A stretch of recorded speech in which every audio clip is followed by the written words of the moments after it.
being in Atlanta as our host city is that Atlanta is home to the CDC, the Centers for Disease Control, and that organization provides all sorts of research regarding health systems. Not only, certainly it's, while it's housed in the United States, it provides it for the rest of the world as well. So it's another really important global organization that's home to Atlanta. Please advance the slide. Okay, this is an exciting time for us. We are almost ready to launch the Congress website. And not only will it have a desktop version, but there's also going to be a mobile app that comes with it. We're going to show it to you this morning with 3 sections visible that will then be hidden tomorrow as we're ready to launch this website. We do not have the speakers identified yet, so although the template for the slide shows speakers and sponsors and the ability to register, those are the things that are not ready to go yet. So those will be hidden before the final launch, but we wanted to show it to you today. So if you would click on that link, please, we can take a look at the website.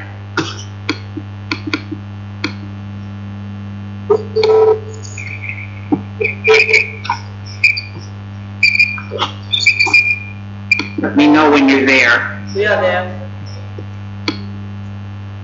Okay, so this is our Congress website, and it has the red, white, and blue theme again. We've got our logo up there at the top, and the introduction to the Congress. Then if you scroll down just a little bit, you'll see where we talk about IFHE and our organization, because we are expecting many, especially Americans, to be first-timers, not been involved or been a member of IFHE in the past. There's also a link there to the IFHE website, and when we were setting this up, we're real excited to see the launch of the new website that IFHE has right now. So that was a good thing to see. Then we've got our welcome from IFHE US. And then if we scroll down, it talks about a few highlights of the program. We didn't want to take up too much space, but we wanted to capture people's attention. We'll take a look at that link to the program at a glance in just a minute, but let's scroll down and look at the rest of it now. We've got the section saved for speakers. Oh, no, first we've got the highlights of why you might want to attend this Congress. This was something that came with the template and went very nicely with our goals in IFHE to highlight that both members and non-members. And then you'll see where the speaker section is just a placeholder. The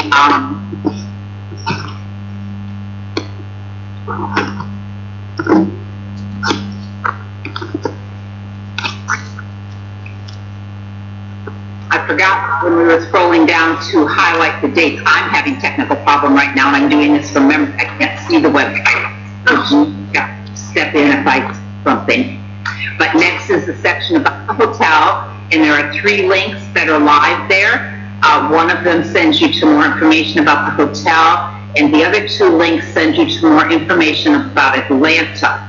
There's a video, it's a short YouTube video, as well as a connection to in Atlanta. And of course, we'll be adding more information to that as time goes on.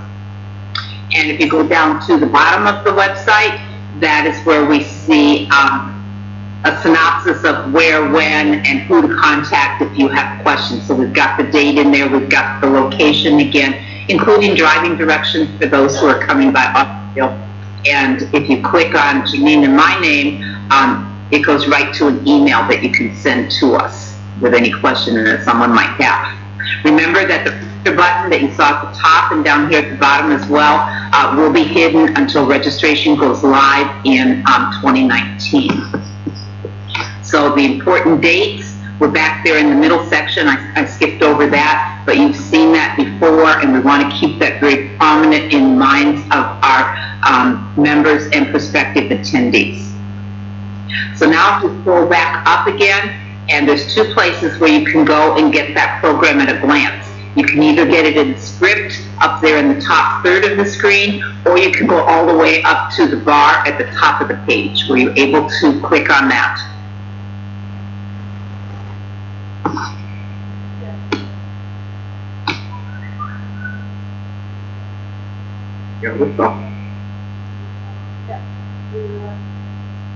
Okay. Bev, are you going to continue? Yeah, I was waiting to know that they got to the program. Okay. I can't see that on my screen, sorry. Okay, so that's just, we were very careful to name that tentative program at a glance, because as we continue to develop this concept with input from you or any of the other major players, we may have to make some changes to that program. One has already been asked that is not there, and that is to give an extra half hour of time in the morning for the regional meeting. So we will back that one up a half hour so that the regional meetings will have the 2 hours that Sadiqa has asked for. Okay, please advance. Can you come back to the slide now? Slide.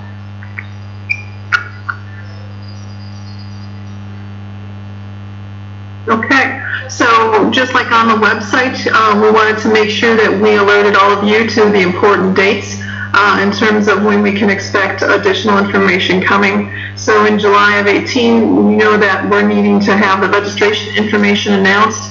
And so prior to that, the budget will be approved through the IFHE, US IFHE executive committees by June 2019, so within another year and a few months from now.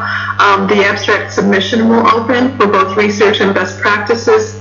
And that as we take in all of the abstracts, we expect to have them reviewed and accepted by December 2019, which will at that time be the same time that registration will open so that our colleagues are ready to register for the Congress and make travel arrangements as necessary to the United States for August of 2020.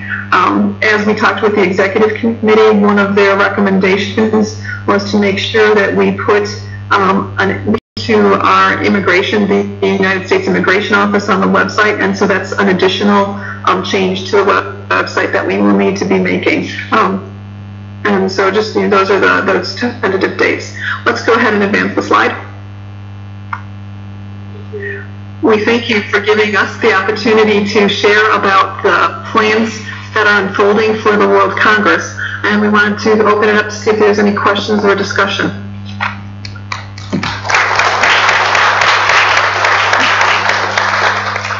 Thank you very much, Bev and Janine. Now the floor is open for any question or comment to them. So this is a good opportunity that they could consider all your concerns and comments early enough for the program. Yes, Karen. My name is Karin from Sweden, and I just wanted to ask one question about the concurrent sessions. And I wonder if you will sort of divide the research and the good practice, because I think in the Melbourne Congress it was a mix, and that was a bit confusing. So I wonder if you will have some sessions that's research and other sessions that is good practice. Thank you. So certainly, so as we are working through those kinds of details, we know that we have both research abstracts that we want to take and also best practice abstracts that we want to take, and so we will work to make sure that we can delineate those when they come out in the program. Thank you.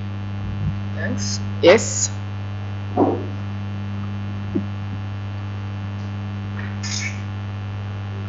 Thank you. I want to suggest, okay, Nwaba, Nkiruka. I want to suggest that space will be made for those people coming from Africa for US visa, because it can be a Herculean task to get a visa. So if they can write to the embassy, to tell them that these members will be coming, so that when they go for interview, they will not be turned down. Thank you.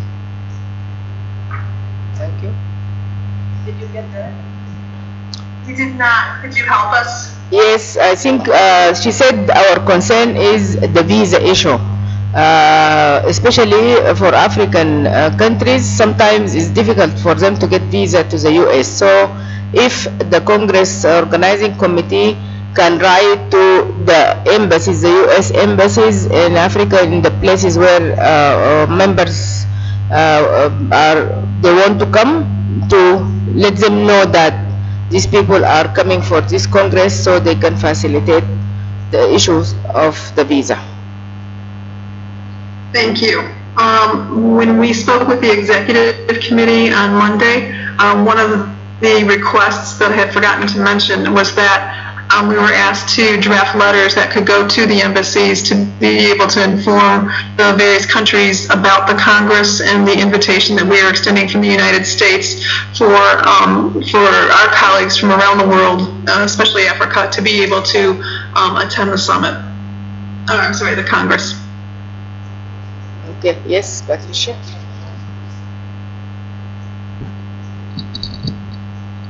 Hello, Danny, this is Patricia.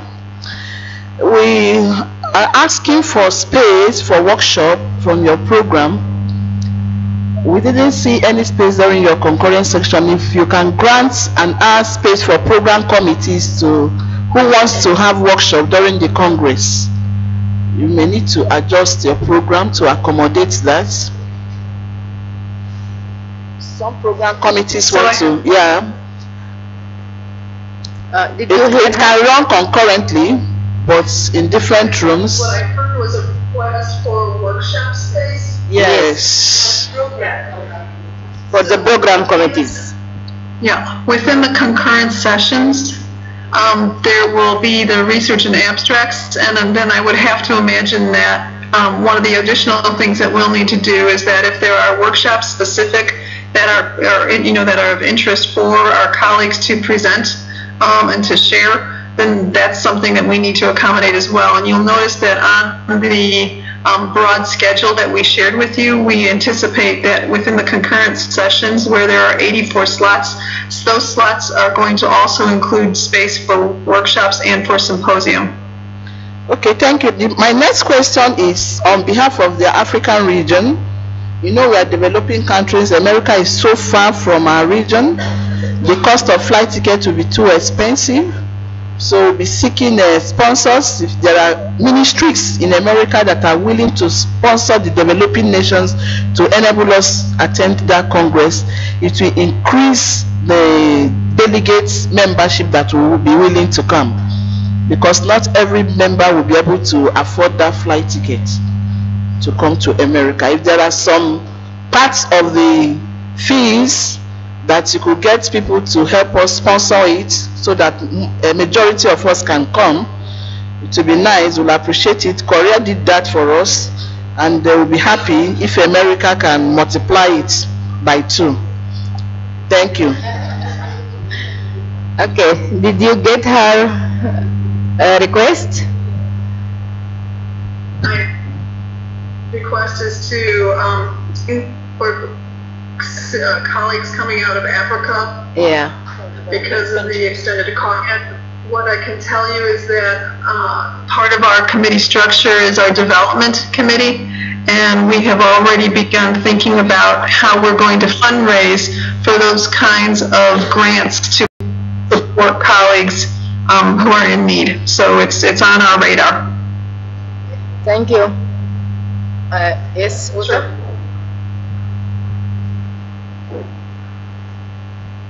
Janice and Beb, thank you very much for this excellent presentation, but I have some trouble with your terms. On one side you are speaking on concurrent sessions, on the other side of symposium and workshops. These are 3 different categories of presentations forms and with different structures. Please, can you explain it? Thank you. Good, thank you. So she wants to know the difference between the 3 the workshops, symposium, and concurrent sessions. Oh, all right. So when we think about concurrent sessions, we have when you're going to congresses in past, we've had similar kinds of organizing to how the concurrent sessions went. So some of those concurrent sessions include research abstracts that have been applied for and accepted by our colleagues, from around the world, and so those are traditional kinds of concurrent sessions, as are the best practices. So whenever we're hearing from colleagues about their levels of what they're doing, that they're finding success with their programmatic work, those are concurrent sessions that are typical too. When we talk about workshops, we were mindful of some of our experiences at past congresses. So for example, most recently when we were in Korea, we found that there were workshops where different groups were gathering to be able to give further insights into the kind of work that was going on. For example, there was a UN workshop that took place. So those of us who are representatives to the United Nations, no matter what part of the world we attend, we gave a workshop on the work that we were doing and what we were learning from that. We see the workshop opportunity in terms of an additional kind of space. So how can we take what we're learning from the plenary sessions and how can we give more depth? So when we think about that added depth, we're thinking about the symposia, and so a little bit more fine-tuned and related to those plenary sessions. When we think about additional workshops, it's thinking about really the best practice practitioner spaces that are relating back to those plenary sessions too. So it was a way to add more depth and breadth to whatever our plenary speakers are going to give. Does that help? Okay. Thank you. Bruce?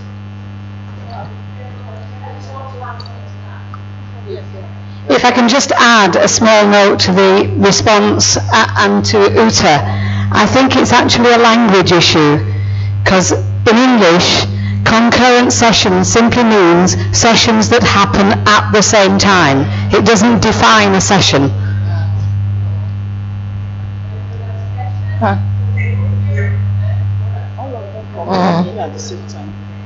They're all as long they can be a symposium, they can be a workshop, they can be just a gathering, but if they happen at the same time, they will be a concurrent session. It's just an English definition. Yes. We're in America and they speak English, so I'm assuming that they mean the same as we do. We're grateful for your translation. Yeah, okay. Hi, I'm Faiza. Thanks for the presentation.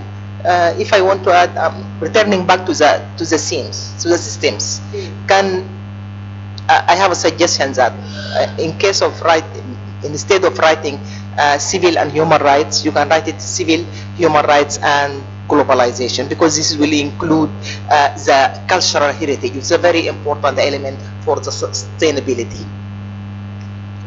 rather than to put indigenous people, talking about people, groups of people.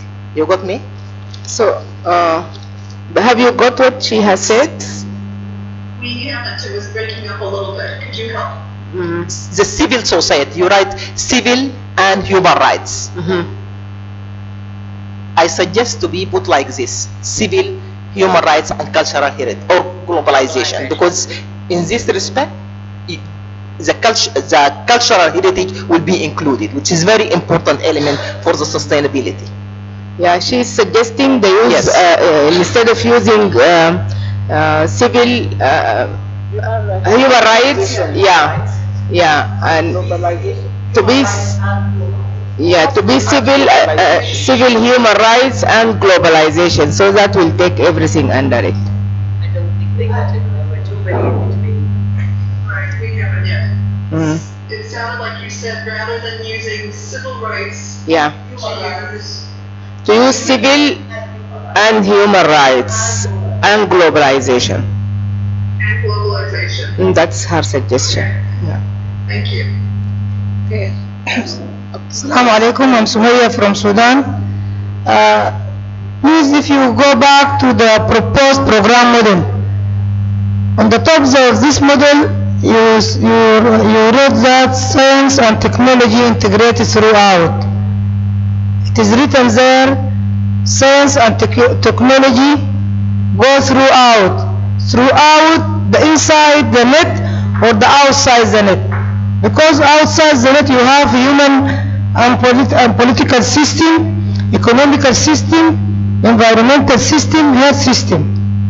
So how is going to be this science technology to be integrated in the slides of the program, proposed program model? Yes, this one. So it is all over, or it is just, it is a title, subtitle. Is it a title? Science, technology integrated throughout. Throughout what? The out net or the inside net, or all? All? Yes. Okay, thank you very much. Okay. Anyone else? Yeah. Because you said yes, you said that is okay. Yes. Go ahead. Okay. Esther Adamu. In addition to what Pat mentioned,